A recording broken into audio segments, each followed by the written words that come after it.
Good evening, you all, and welcome here, and thank you for being here tonight. One way I like to say this is one of the nights of the year that I most look forward to because it is one of the most profound days of the year for us. And tonight I'm going to tell you a little bit about one of my sisters, Gina LaDivina. She was and will stay a San Francisco legend. She was in her 70s, as I am. I'm 78 years old. And Yes. thank you. She was a minute younger than I, and she always reminded me of that. I said, bitch, do as many shows as I do, okay? No.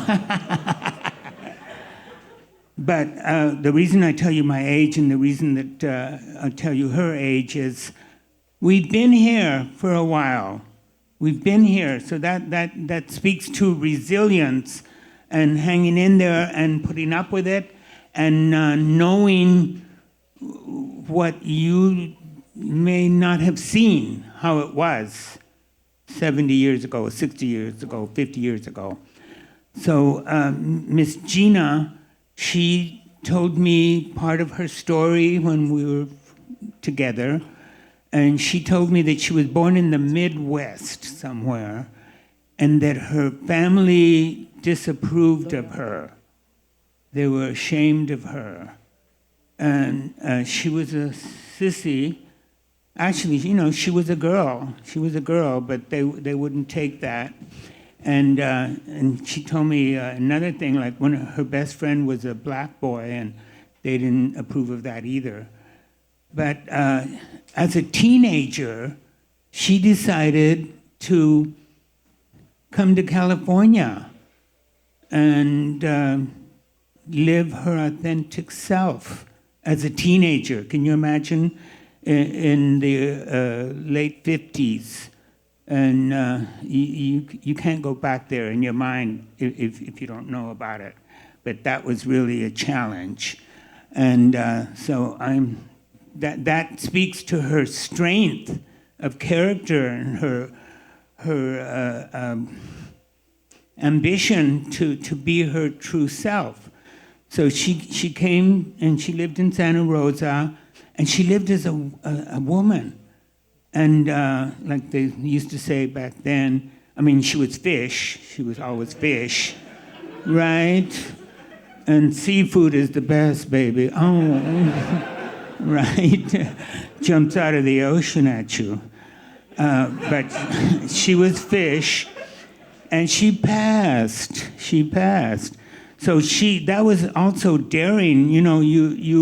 They find you out and they throw you in jail.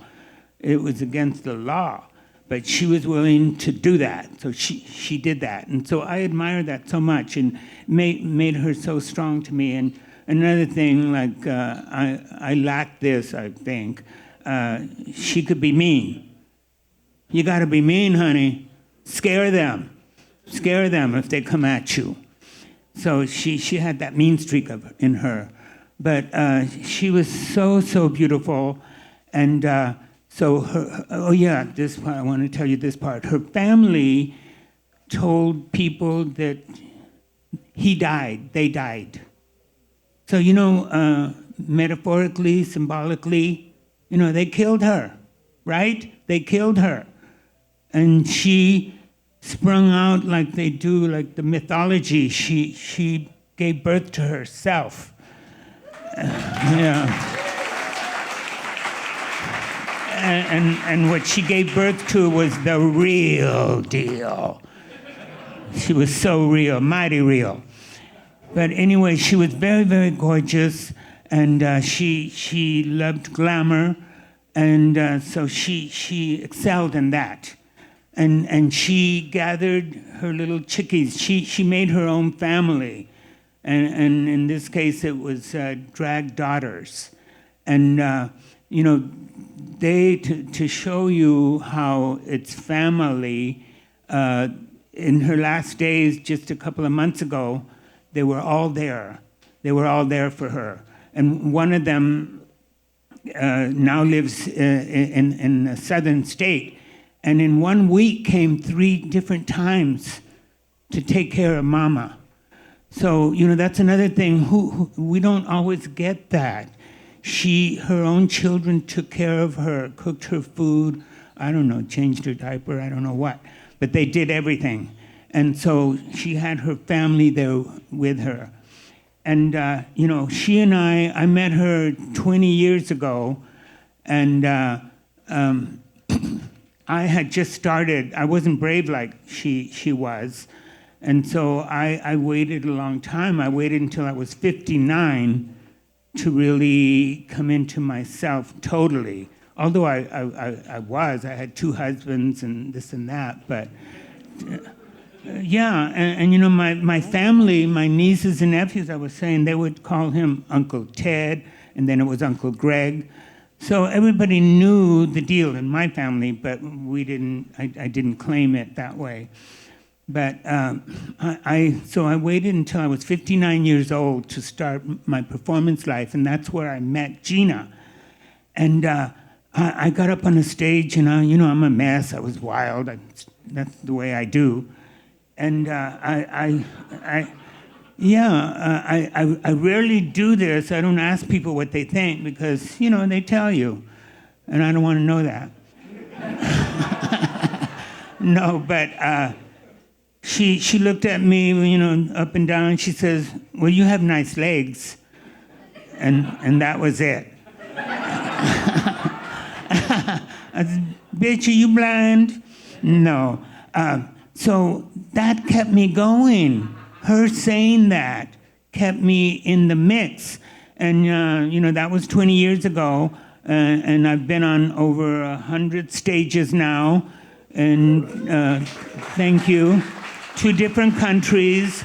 I've performed at Lincoln Center. So I waited a long time, but I did something. But anyway, Gina, in her last days, she lived at 95 Laguna, and that's a brand new apartment building for LGBTQ seniors and others. And we were both in the lottery to get there. And, you know, we talked every day about it, getting in there. And, well, we both got in there. We both got in there. And thank you. We were and we are precious, and you better take care of us. Yes. So we lived next door to each other, and we would talk about, she would say, "Donna, I'm so happy that you're right there next door." And I felt the same way, and I hope you understand what that meant. You know, I was there for her, she was there for me. It was really like a divine thing. Gina LaDivina, it was a divine thing. It wasn't an accident. I believe in magic and miracles, and we were meant to be right next door to each other and to take care of each other. You know, another thing I want to tell you about Gina is that she didn't want fame. She didn't want fame. And, you know, I never really explored that too much, a lot with her, but I used to tease her and say, "Oh, yes, because I was in 3 movies, and 2 of the movies one of the movies that I was in, the production people said, we would like Gina LaDivina there, too." So I asked her, and she said no. And, you know, I'm honored to be in a book called Legends of Drag, and they wanted Gina for that, and she said no to that. And I, with 2 other people, wrote a play, Compton's Cafeteria, The Riot. And if you don't know what that is, please go home and research it, because it's an important story. It's our history, transgender sex workers in the 1960s. Well, we wanted her, and so, I said, girl, are you running from the feds? Really, like, why? But, she didn't want that. She didn't want that. So isn't that something? Isn't that something? She didn't want that. What she had was enough. But anyway, in her last days, as I said, her children were around and they took care of her. And that's another thing that, and they told her, they each told each other about their love and how they feel about each other. And I got to do that with her too. One day I went over there, went next door, and at that point she was sleeping on the floor. She couldn't even get into a bed. And I got down there and we hugged and we kissed and we said our goodbyes to each other and saying we love each other. And she told me, Donna, I'm not sad. I'm not sad about anything. I'm not disappointed. She said, actually, I'm happy. I've got everything I want. And so, she told me that, I think, so I could tell you that. So I could tell you that. Yes. Thank you so much. Living as a transgender doesn't always have to be like it is most of the time. And I'm not going to cry tonight, but I am. It breaks my heart, but more than that, it pisses me off how transgender people die. And I most of the time, and I'm an empath, and if it's happening to you, it's happening to me, and so that's not a happy space. But I wonder about transgender people's last hour, or was there someone there to hold their hand, or tell them you are loved and it's going to be okay? So my story with Gina is not that story. So I want you to take away with is it's possible. It's possible to live a courageous life, be glamorous, achieve a lot, be loved, become a legend, and be a good soul. We've done nothing wrong.